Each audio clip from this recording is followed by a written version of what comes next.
ছোলা ভুনা এভাবে করলে সবচাইতে বেশি মজার হয়। আমার বাড়ির সবাই অনেক বেশি পছন্দ করে। তার জন্য এখানে আমি 1 কেজি পরিমাণ ছোলা 10 ঘন্টা ভিজিয়ে রেখেছিলাম। এখন খুব ভালোভাবে ধুয়ে পরিষ্কার করে একটা পাত্রে পর্যাপ্ত পরিমাণ পানি দিয়ে সাথে আধা চা চামচ পরিমাণ বেকিং পাউডার দিয়ে এটা 20 মিনিটের জন্য ফুটিয়ে নিয়েছি। খুব ভালোভাবে সিদ্ধ করে নিয়েছি। এখন রান্নার জন্য চুলায় একটা প্যানে আধা কাপ পরিমাণ তেল দিয়ে দেবো এলাচ, দারচিনি, তেজপাতা আর শুকনো মরিচ ফোড়ন। এবার 1 কাপ পরিমাণ পেঁয়াজ কুচি দিয়ে 3-4 মিনিট নেড়ে মিশিয়ে নেব। একটু নরম হয়ে গেলে দিয়ে দেবো 2টা টমেটো কুচি। তারপরে আরও 2 মিনিট এটা আমি রান্না করে নেব যেন টমেটোটা একটুখানি নরম হয়ে যায়।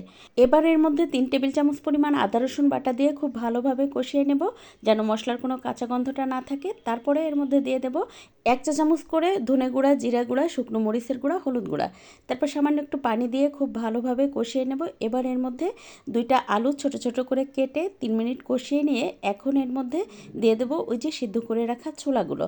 তারপরে এর মধ্যে দিয়ে দেবো স্বাদ মতো লবণ। এবার এটা ঢাকনা দিয়ে ঢেকে চুলার আঁচ মিডিয়াম রেখে 10-12 মিনিট রান্না করে নেব। নামানোর আগে দিয়ে দেবো আধা চা চামচ পরিমাণ গরম মশলা গুঁড়া আর দিয়ে দেবো 1 কাপ পরিমাণ পেঁয়াজ একটু লাল লাল করে ভেজে, এতে করে দেখতেও সুন্দর দেখায়, খেতেও অনেক টেস্ট হয়।